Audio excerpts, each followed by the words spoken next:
Can I talk in reverse order? I've got 3 points ending up with the BBC. All right. Normally I talk with Mike Mendoza with a gadget detective, and last week, he hasn't been on lately, gadget detective, so last week, a listener rang in and he said, I'm a photographer, so am I, by the way, oh, really? Semi-professional. Uh-huh. And this guy rang in, he said, I'm a photographer, can you recommend a phone that's got a good quality camera in it? And Fezzi, the gadget detective, said, no, there isn't one. Go out and buy a separate telephone and buy yourself a digital phone. And sorry that to was interrupt totally there. wrong because... Sorry, hang on a minute. Sorry to interrupt there. I was working on that show. What Fevzi actually said was you do have good quality pixels on the camera. You do have, I think there's 3 million megapixels at the moment, but what he said was it's no replacement for a camera that uses a flash, that uses autofocus, that integrates many different systems, because the photo quality, although it's got many different megapixels, doesn't come out as good as the camera. And he said your best bet if you're looking to spend over £100 for a good quality phone and camera is get a phone that does a phone job and a good quality camera that can do a great job. A bit like being married, you can never be right, can you? That's exactly what he said, David, but this is where they're wrong. I took delivery this week of a video recorder that's got a Carl Zeiss Tesla lens, and you can't... It also zooms, optical zoom, 3.5 megapixel. It's a video camcorder. It will do 2 hours of professional quality video, or 2,000 A4 size enlargements, and I've got one in front of me now. And also built in is a mobile phone, FM radio, it's also a phone, Bluetooth, and it's a Nokia 93. And obviously Fezzi hadn't read the reports on it.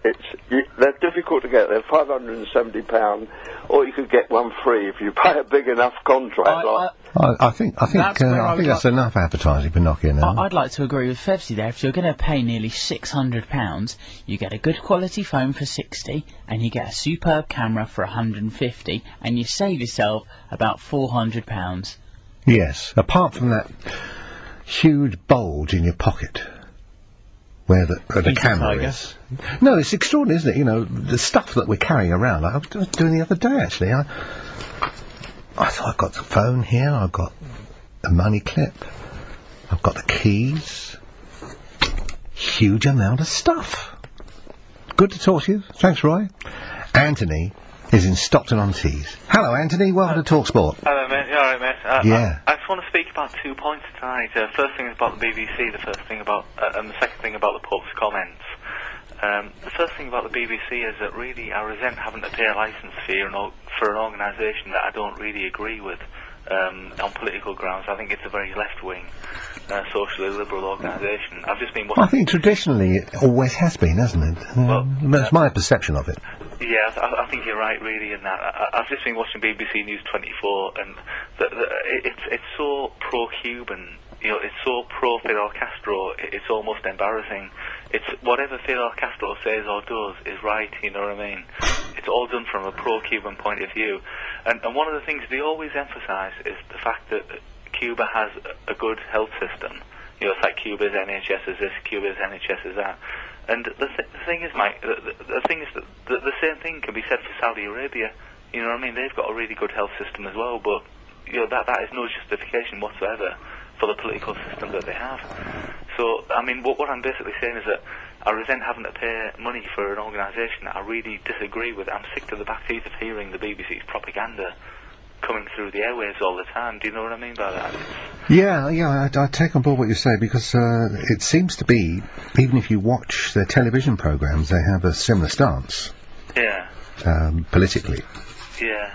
So, does it make you spitting mad that they do it, or do you just... It does really, because it's so obvious what they're doing, that they're so anti-American. I mean, don't get me wrong, I was against the Iraq War, but there's a difference between being against the Iraq War and being anti-American, and the BBC are just completely anti-American, and anything that anybody says that is anti-American gets on the BBC News. You know what I mean? It's like they give it priority. When President Ahmadinejad of Iran talks about wiping Israel off the map, he's automatically on the news. When Fidel Castro opens his mouth about some lunacy, he's automatically on the BBC News. and I resent having to pay my licence fee for that stupid carry-on. You know what I mean? And the second point is about the Pope's speech. I think what the Pope said, to be honest with you, I think that a lot of people have misunderstood what he said. What he said was, I was at university about 10 years ago, and we would start off with in a discussion in our university circle, and it would be something like, Margaret Thatcher's policies on monetarism are bad, discuss. You know what I mean? And then people would discuss things from that. And the Pope was addressing a university audience. And what he said about the quotation from the 14th century Byzantine emperor was designed to stimulate discussion. It wasn't something that he agreed with, but it's been taken out of context by some people. And I just think that you wonder what you can do. The Pope didn't mean what he was actually quoting. He used it as a springboard for further discussion, you know what I mean? And I think some people have taken it out of context in a very, very big way. I understand what you're saying, but I also feel that it would be remiss of us not to remember that he is a politician. Yeah, well... Not in the accepted sense of, you voted for him, but, anyone who handles that much power over that size of population on the planet has got to be considered a politician. He's got to be a player, and he's got to obviously be aware, whether he wrote it or somebody wrote it for him, that what he says is going to be reported. Well, that is very true, yeah. I mean, maybe looking back now on what he said and the reaction to it, maybe he could have found a better quote for that. But I want to draw attention to the comments that the Deputy Speaker of the Turkish Parliament made, and what he said was that the Pope was somehow to be compared to Hitler or Mussolini in his comments, and I just found that really ridiculous. Well, that's an ill-prepared, badly thought-out response, isn't it? Well, it is, especially considering that Turkey actually massacred 1.5 million Armenian Christians in 1915. You know, I mean, a country like Turkey, for a politician to come out with something like that from Turkey is really hypocritical of a Turkish politician, considering Turkey's past history in that sense, and the fact that no Turkish government has ever apologised for that as well. I just found it really repulsive.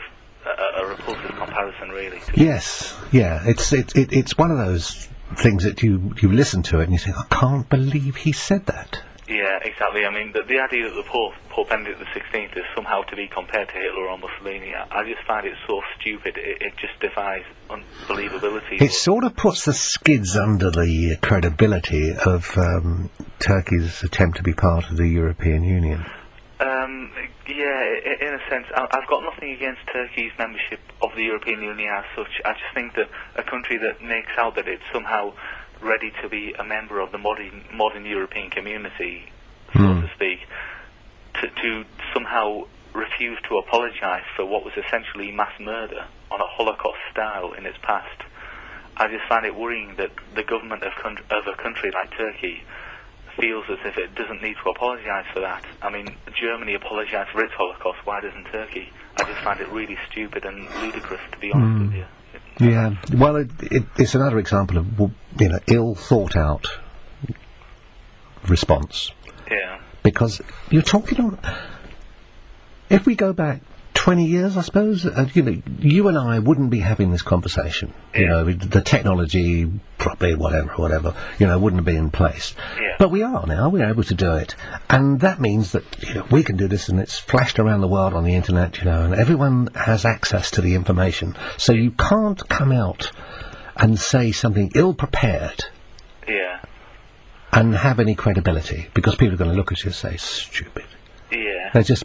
I think that, I mean, if you look at the Pope's comments, what he was saying was he was actually commenting in relation to a general discussion on religious war, but the comments of that Turkish politician were just plainly something else, you know what I mean? That there's no comparison between the two. The comments of that Turkish politician were just really badly thought out. They were off-the-cuff, kind of emotional remarks that just bear no resemblance to historical reality. You know what I mean? The Catholic Church had nothing whatsoever to do with Nazi Germany anyway. It had no links to the Holocaust whatsoever. You know what I mean?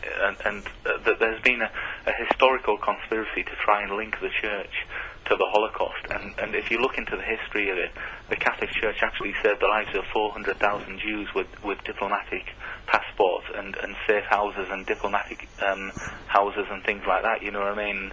There's been a systematic attempt to link the Catholic Church with the Holocaust, and it just is ridiculous. If anybody has got anything to be ashamed of in relation to this debate, it's actually Turkey with the Armenian affair, really. I just want to make that point. I can't believe a Turkish politician would come out with something so stupid, considering his own country's record on that matter, really. Yes, this is popcorn in the kettle black, isn't it, really?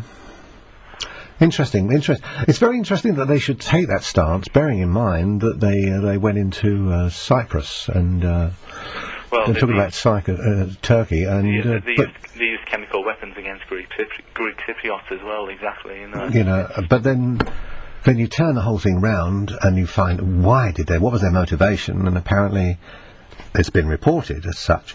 I don't know whether it's true, but the Americans were behind it because they wanted a deep water port in the Mediterranean. Well, I've never heard that, but well, you have now. I know that the Greek Orthodox government was overthrown by the Greek colonels, but I'm not sure about anything else in that respect. But no, well, it's all back in 1974, isn't it? Well, yeah. I mean, no religion is blameless of oh, absolutely not. No, I think we have to accept that if we have a less than kind thought, it's probably all part of humanity's makeup. But can we accept it as that? Can we go, oh yes, no?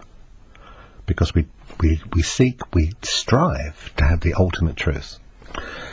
If you'd like to comment on today's programme, it'd be very nice to hear from you. Here's one from Andrew in Harrow. He said, I'm not sure we should continue to pay for this television licensing. What can they do if the entire nation refused? I just thought that summed up all that we've been talking about. If you want to call me, I'd love to hear from you. It's 08704 20 20 20, 08704 20 20 20, or talksport.net. You could do that. Who's next? Oh, is it Roy in Folkestone? Hello, Roy. Hello, thanks for bringing me back, Mike. David is a gentleman. Yes, I was saying this Friday I'm off to Turkish Cyprus.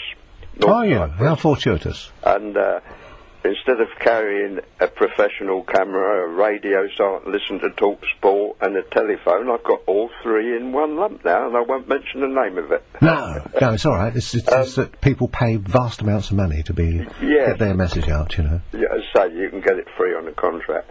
I'd like to move on, though, about the BBC and religion, the Pope, and I was a hostage in Iraq in the first revolution in 1958, and it happened on July the 14th, and we were 6 months hostage at Habaniyah outside Baghdad, and I studied what I could in that 6 months about Iraq, religion, culture, and I'd like to make a prophecy that in 5 years' time, Iraq will be back under a dictatorship, possibly and more than likely a Sunni, because for hundreds of years the Sunnis have been in charge, and there's no way ever a democracy will work in that country. It's tribal, and it's not the religion that's the problem in the world, it's the cultures behind the religions the problem.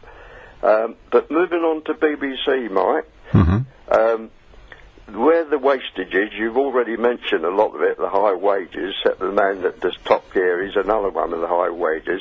Yes, God knows, they didn't even mention how much money he gets. Yeah, and during the day, when there's public transport available, like buses and tube, all the staff go everywhere in taxis, paid for by the public, and the taxi drivers are probably listening right now, and if presenters living in London are doing a programme, BBC Birmingham, the taxi takes them all the way up to Birmingham. Surely not. And back to London every day. You sure? Absolutely. I've got this from a member of the staff.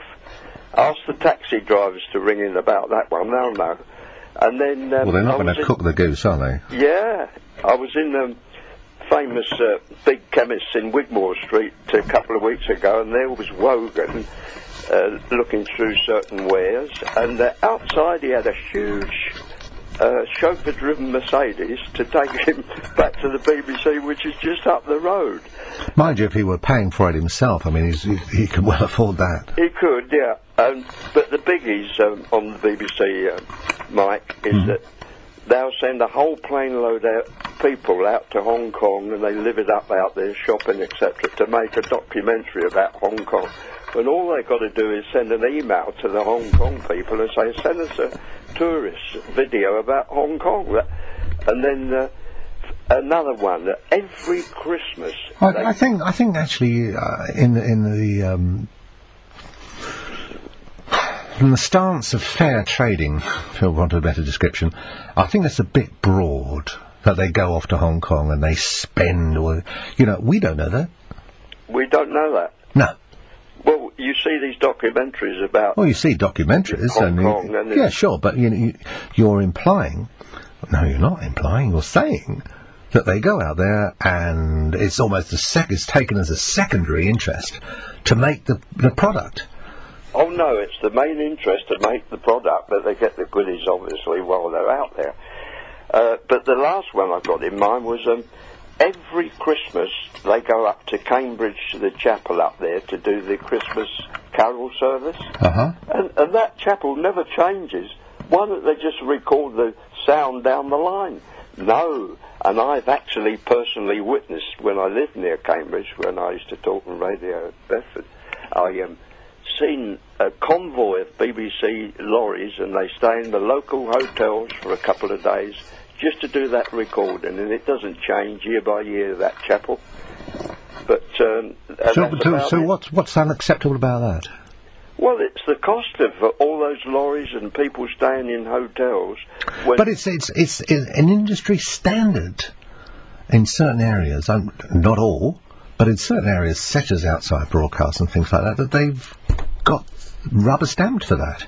You know, people expect it. It's wherever you go around the world, they say, is it that standard? Is it an outside broadcast standard from the BBC? Well, that's true. They do the promise from the Albert Hall every year as well. But yeah, absolutely. You know, so I don't think we should be too damning. I mean, I don't want to be seen giving them too easy a ride, but by the same token, I don't think we should be too damning. Good to talk to you. Thanks very much indeed. Let's talk to Frank, who's in Manchester. Hello, Frank. Hello, Mike. How are you doing? Not too bad. Nice to listen to you again. I'm listening with interest. Oh, good. I'm just looking at my newspapers today, and I'm sure this has got nothing to do with why you called me, but there does seem to be a bit of a media witch hunt on about a well-known broadcaster who wants to be a millionaire. Quite extraordinary. Sorry. About what, Mike? A one-arm broadcaster? And a well-known broadcaster who wants to be a millionaire. There seems to be a bit of a media witch hunt on at the moment. So something must have happened somewhere. Somebody's upset somebody. You mean he's after a salary of £1 million, or? No, he does a programme with million in the title. Oh, and yeah. I thought that was subtle. You thought that too, did you? I thought your hint was very subtle. Yes. I shall go no further. Lest lawyers be employed. Mm-hmm. So what you called me about the BBC licence fee, didn't you? Yeah, well, it was, Mike. I mean, I can say, but you can't possibly comment. Now, you know the old adage, like, we've all got a price. Everybody's got a price, Mike. Mm-hmm. Well, you know, I remember, I don't know which one is it, who is it for the entertainment? Was it Jowl or Hewitt, or... It was a female, I do know. And she stood up in the comments, she said, the license, BBC license will continue from now for a further 10 years. You know, for a further 10 years, like. And that's a long time, you know what I mean? Mm. And what would you say, Mike, approximately, would they get each year, would you say? Who? The BBC up to licences. Well, they've got 162 quid of my money.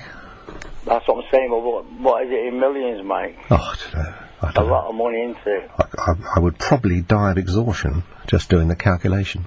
Well, as you know, Mike, I say you can't comment, but, you know, I know he's like, you know, everybody's got their hands in the till, like, you know, and he's paybacks here and paybacks there, you know, and this is what I believe is happening, to be quite honest with you. Because, you know, I mean, he was saying the other day, they were a survey, I think it was a few thousand people, and he said they all wanted to, they were willing to pay more. They were all willing to pay the extra, and some wanted to pay more. So I thought, you know, that's, you know, he couldn't have, well, whoever it was, he asked a few thousand, it could have been a cross section of the public. But it's like, when they was talking about that, I was going on to a good thing now, you know, about these super casinos. And they was talking about that in the Commons, like, and I don't know if you know, but first of all, it was going to be 12, and then it went down to 8, and then it went down to something else. Anyhow, it's, it finished up at 1. They were going to sign 1. So I was talking, somebody said, well, we will allow 1 and see how it goes, like. So this guy stood up, and you know, he really like money for questions. We've heard that before. This guy stood up there, he said, 1? He said, what good is 1? He said, 1's not right, now the use of ornament. He said, you want at least 8. You know, and I thought, straight away, you know, I thought, well, there's money for questions, like, you know. Sure. But, do we want casinos? Do we want more than 1? Do we want 10, do we? Do we want? I don't know. I can't see that this is very different from pouring alcohol on a fire. Because the House rules, you know, the House has the percentage that wins. It's going to be taking X amount of money out of the population, which isn't going to be good. And it is addictive. Of course it's addictive. When I was a far younger boy, I used to race motor cars, and that's addictive. No, I'm being seriously on the track, you know. So my question to you on the subject of casinos, what are your feelings? What are your hopes? Do you see it as a big cloud dropping on us from something else? Or what? Because nobody seems to want to talk about it. They all say, oh, we're terribly urbane, you know, we don't mind about it. Oh, put a nice casino there, Squire. Yes, knock that up for you. Do we want that? Just stop and think about it. A bit of collective consciousness for a moment. Thinking about the population. Do we want that? I'll be very interested to hear from you. 08 704 20 20 20. This is talkSPORT. On 1089 and 1053 AM and Freeview Channel 723. talkSPORT.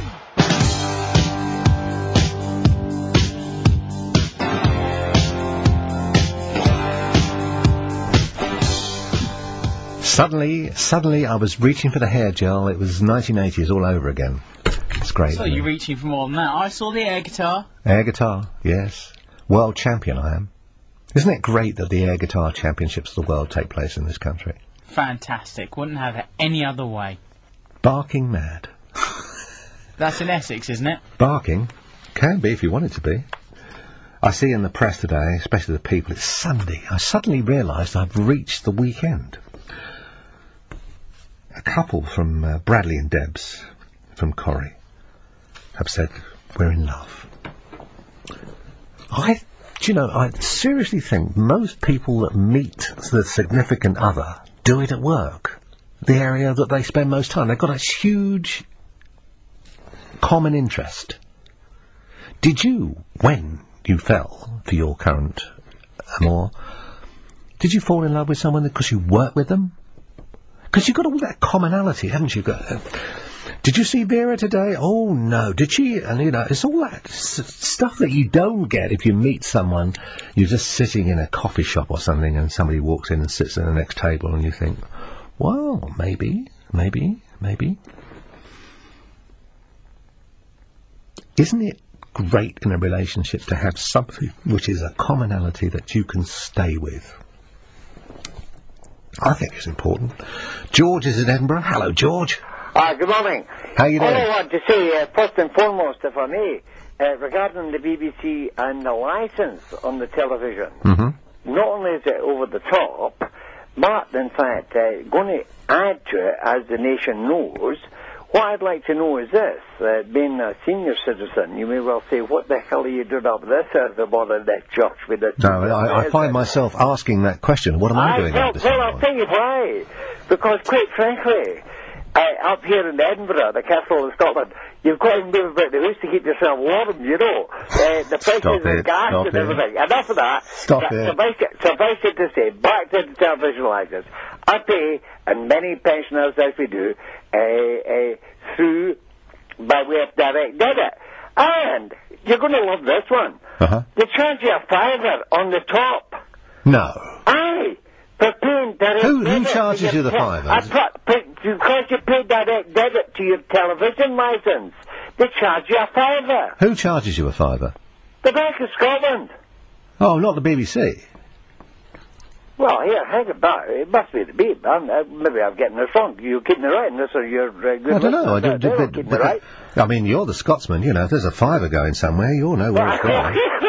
Indeed. You can see it rings over here, but I'll be on a lowlander. But having said that, but you know where I'm coming from on this? They charge £5. Why should they do that? They do that. Oh, no, I'm not disputing it. I'm just saying, you know, why would, because direct debit, they haven't got to post you letters. They've got to say, you know, payments due, but 3 letters, getting very stern-voiced about the whole thing. Direct debit is so much cheaper for them. Well, so why would they charge you a £5?